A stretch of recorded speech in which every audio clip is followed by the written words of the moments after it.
அந்த குடும்பம் ரொம்ப சிறப்பாக வளரும், மேன்மேலும் வளர்ந்து செல்வங்கள் பலருக்கு பல்லாண்டு பல்லாயிரத்தாண்டு அந்த செல்வங்களோடு சீரோடு சிறப்போடு அவங்க சந்தையெல்லாம் வாழ்ந்து எல்லாரும் வாழ்ந்துருக்காங்க. ஓம் ஹர நம பார்வதீபதையே அண்ணாமலையாருக்கு அரோகரா.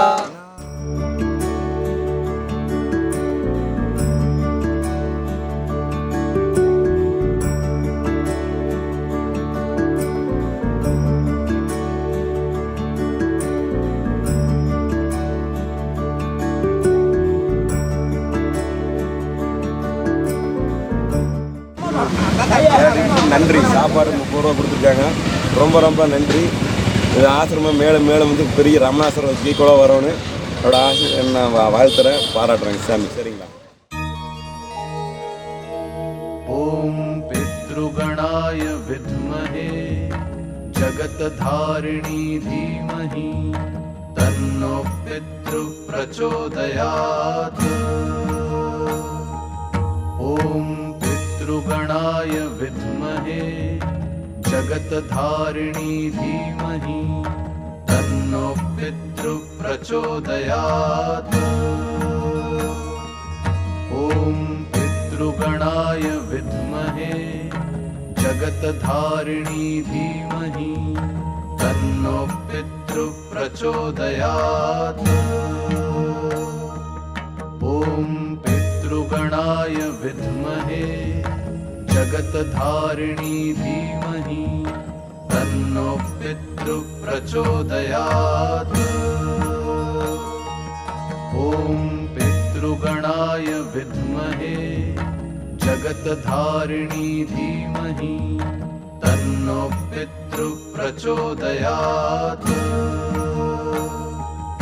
ॐ पितृगणाय विद्महे जगत्धारिणी धीमहि तन्नो पितृ प्रचोदयात्. ॐ पितृगणाय विद्महे जगत्धारिणी धीमहि तन्नो पितृ प्रचोदयात्. ॐ पितृगणाय विद्महे जगत्धारिणी धीमहि तन्नो पितृ प्रचोदयात्. ॐ पितृगणाय विद्महे जगत्धारिणी धीमहि तन्नो पितृ प्रचोदयात्. ॐ पितृगणाय विद्महे जगत्धारिणी धीमहि तन्नो पितृ प्रचोदयात्. ॐ पितृगणाय विद्महे जगत्धारिणी धीमहि तन्नो पितृ प्रचोदयात्.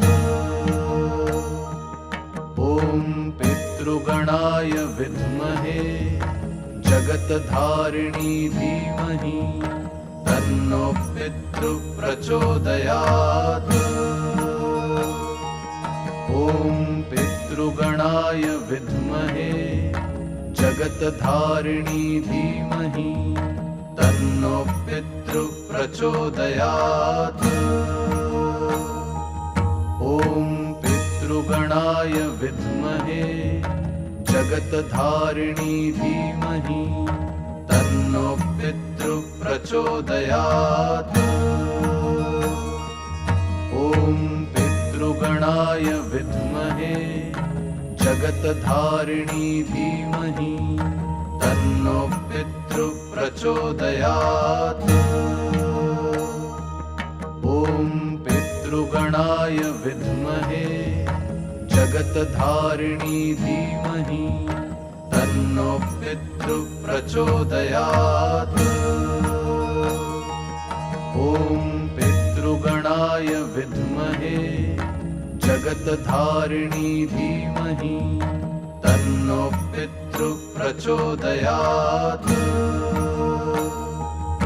ॐ पितृगणाय विद्महे जगत्धारिणी धीमहि तन्नो पितृ पितृप्रचोदयात् ॐ पितृगणाय विद्महे जगतधारिणी धीमहि तन्नो पितृप्रचोदयात्।